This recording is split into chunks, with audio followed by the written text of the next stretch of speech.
अथ पंचत्रिंशोऽध्यायः 35वां अध्याय। भगवान शंकर का इंद्र रूप धारण करके उपमन्यु के भक्ति भाव की परीक्षा लेना, उन्हें क्षीर सागर आदि देकर बहुत से वर देना और अपना पुत्र मानकर पार्वती के हाथ में सौंपना, कृतार्थ हुए उपमन्यु का अपनी माता के स्थान पर लौटना। वायुदेव बोले, तदनंतर उपमन्यु के तप से संतप्त होते हुए शरीर वाले सभी श्रेष्ठ देवता शीघ्र ही वैकुंठ पहुँचे और उन्होंने प्रणाम करके विष्णु को वह सब बताया।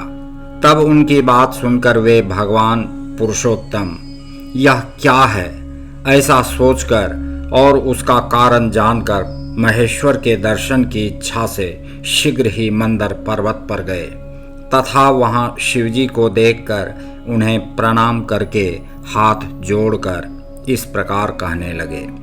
विष्णु बोले, हे भगवान, उपमन्यु इस नाम से प्रसिद्ध कोई ब्राह्मण दूध के लिए अपनी तपस्या से सबको जला रहा है, उसे रोकिए।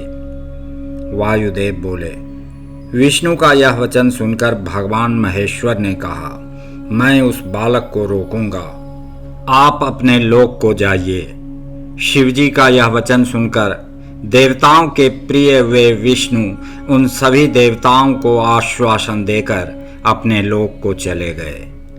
तदनंतर भगवान विष्णु के अनुरोध करने पर श्री शिवजी ने पहले इंद्र का रूप धारण करके उपमन्यु के पास जाने का विचार किया।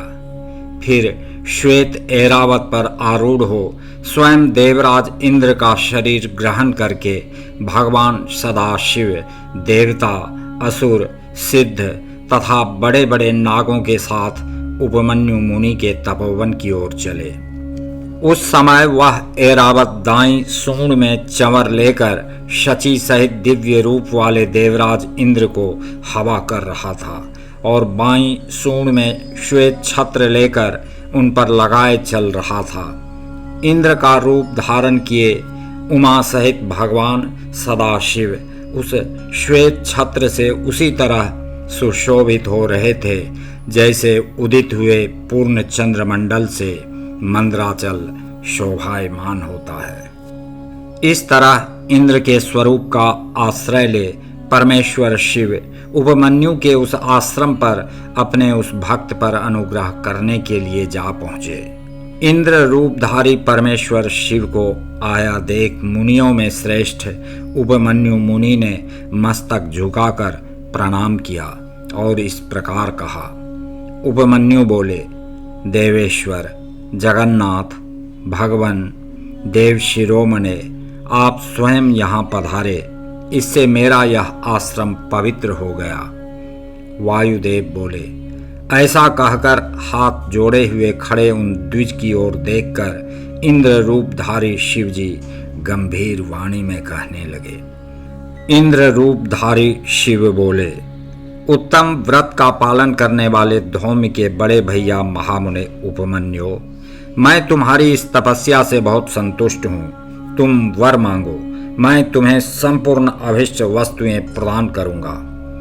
वायु देवता कहते हैं, उन इंद्रदेव के ऐसा कहने पर उस समय मुनि प्रवर उपमन्यु ने हाथ जोड़कर कहा, भगवान, मैं भगवान शिव की भक्ति मांगता हूँ। यह सुनकर इंद्र ने कहा, क्या तुम मुझे नहीं जानते?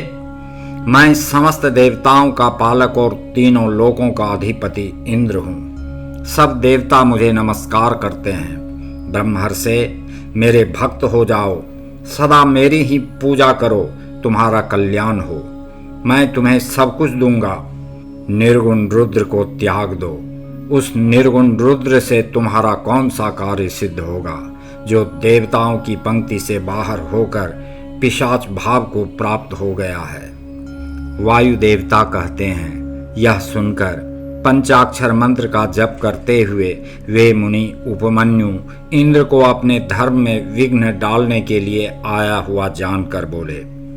उपमन्यु ने कहा, यद्यपि तुम भगवान शिव की निंदा में तत्पर हो, तथापि इसी प्रसंग में परमात्मा महादेव जी की निर्गुणता बताकर तुमने स्वयं ही उनका संपूर्ण महत्व स्पष्ट रूप से कह दिया।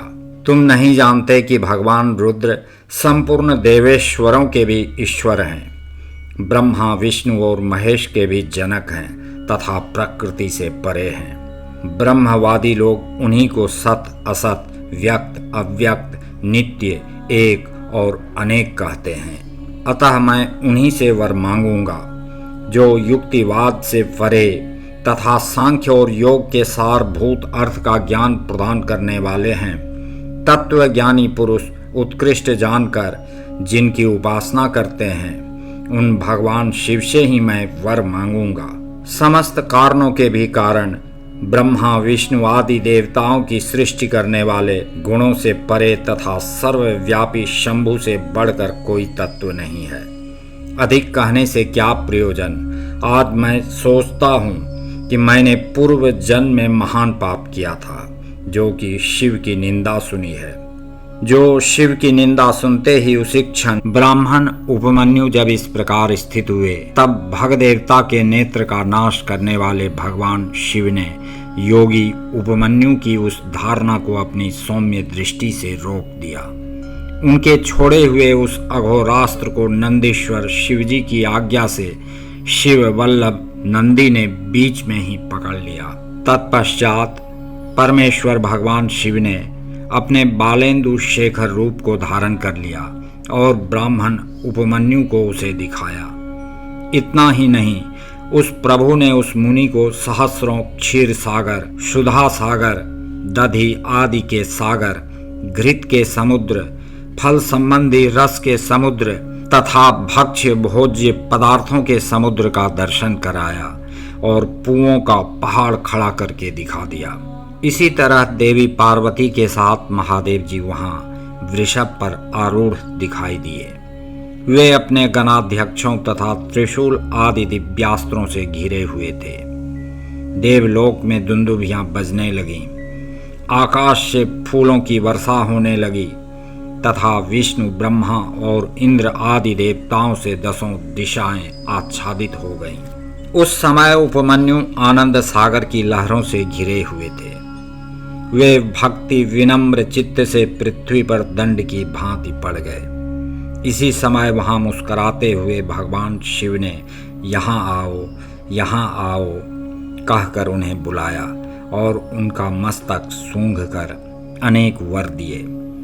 शिव बोले, वत्स, तुम अपने भाई बंधुओं के साथ सदा इच्छानुसार भक्ष्य भोज्य पदार्थों का उपभोग करो, दुख से छूटकर सर्वदा सुखी रहो।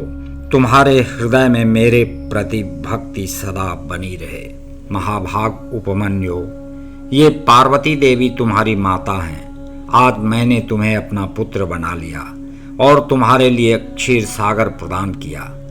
केवल दूध का ही नहीं, मधु, दही, अन्न, घी, भात तथा फल आदि के रस का भी समुद्र तुम्हें दे दिया। ये पुओं के पहाड़ तथा भक्ष्य भोज्य पदार्थों के सागर मैंने तुम्हें समर्पित किए। महामुने, ये सब ग्रहण करो। आज से मैं महादेव तुम्हारा पिता हूँ और जगदम्बा उमा तुम्हारी माता हैं। मैंने तुम्हें अमरत्व तथा गणपति का सनातन पद प्रदान किया। अब तुम्हारे मन में जो दूसरी अभिलाषाएं हों, उन सब को तुम बड़ी प्रसन्नता के साथ वर के रूप में मांगो। मैं संतुष्ट हूँ, इसलिए वह सब दूंगा। इस विषय में कोई अन्यथा विचार नहीं करना चाहिए। वायुदेव कहते हैं, ऐसा कहकर महादेव जी ने उन्हें दोनों हाथों से पकड़कर हृदय से लगा लिया और मस्तक सूंघकर यह कहते हुए देवी की गोद में दे दिया कि यह तुम्हारा पुत्र है। देवी ने कार्तिकेय की भांति प्रेम पूर्वक उनके मस्तक पर अपना कर कमल रखा और उन्हें अविनाशी कुमार पद प्रदान किया। क्षीर सागर ने भी साकार रूप धारण करके उनके हाथ में अनस्वर पिंडी भूत स्वादिष्ट दूध समर्पित किया। तत्पश्चात पार्वती देवी ने संतुष्ट हो उन्हें योग जनित ऐश्वर्य, सदा संतोष, अविनाशिनी ब्रह्म विद्या, और उत्तम समृद्धि प्रदान की। तदनंतर उनके तपोमय तेज को देखकर प्रसन्नचित्त हुए शंभु ने उपमन्यु मुनि को पुनः दिव्य वरदान दिया। पाशुपत व्रत, पाशुपत ज्ञान, तात्विक व्रत योग तथा चिरकाल तक उसके प्रवचन की परम पटुता उन्हें प्रदान की। भगवान शिव और शिवा से दिव्य वर तथा नित्य कुमारत्व पाकर वे प्रमुदित हो उठे। इसके बाद प्रसन्न चित्त हो प्रणाम करके हाथ जोड़ उन ब्राह्मण उपमन्यु ने देव महेश्वर से यह वर मांगा। उपमन्यु बोले, देव देवेश्वर प्रसन्न होइए, परमेश्वर प्रसन्न होइए और मुझे अपनी परम दिव्य एवं अव्यभिचारिणी भक्ति दीजिए। महादेव, अपने संबंधियों में मेरी सदा श्रद्धा बनी रहने का वर दीजिए। साथ ही अपना दासत्व, उत्कृष्ट स्नेह और नित्य सामीप्य प्रदान कीजिए। ऐसा कहकर प्रसन्न चित्त हुए द्विज श्रेष्ठ उपमन्यु ने हर्ष गदगद वाणी द्वारा महादेव जी का स्तवन किया। उपमन्यु बोले, देव महादेव, शरणागत वत्सल, करुणा सिंधु, सांब सदाशिव, आप सदा मुझ पर प्रसन्न होइए। वायुदेव कहते हैं, उनके ऐसा कहने पर सबको वर देने वाले प्रसन्नात्मा महादेव ने मुनिवर उपमन्यु को इस प्रकार उत्तर दिया। शिव बोले, मैं तुम पर संतुष्ट हूँ, इसलिए मैंने तुम्हें सब कुछ दे दिया। ब्रह्मर्षि, तुम मेरे सुदृढ़ भक्त हो, क्योंकि इस विषय में मैंने तुम्हारी परीक्षा ले ली है। तुम अजर अमर, दुख रहित, यशस्वी, तेजस्वी और दिव्य ज्ञान से संपन्न हो। द्विज श्रेष्ठ, तुम्हारे बंधु बांधव, कुल तथा गोत्र सदा अक्षय रहेंगे। मेरे प्रति तुम्हारी भक्ति सदा बनी रहेगी। विप्रवर, मैं तुम्हारे आश्रम में नित्य निवास करूंगा। तुम मेरे पास सानंद विचरोगे। ऐसा कहकर उपमन्यु को अभिष्ट वर दे करोड़ों सूर्यों के समान तेजस्वी भगवान महेश्वर वहीं अंतर्धान हो गए। उन श्रेष्ठ परमेश्वर से उत्तम वर पाकर उपमन्यु का हृदय प्रसन्नता से खिल उठा। उन्हें बहुत सुख मिला और वे अपनी जन्मदायिनी माता के स्थान पर चले गए।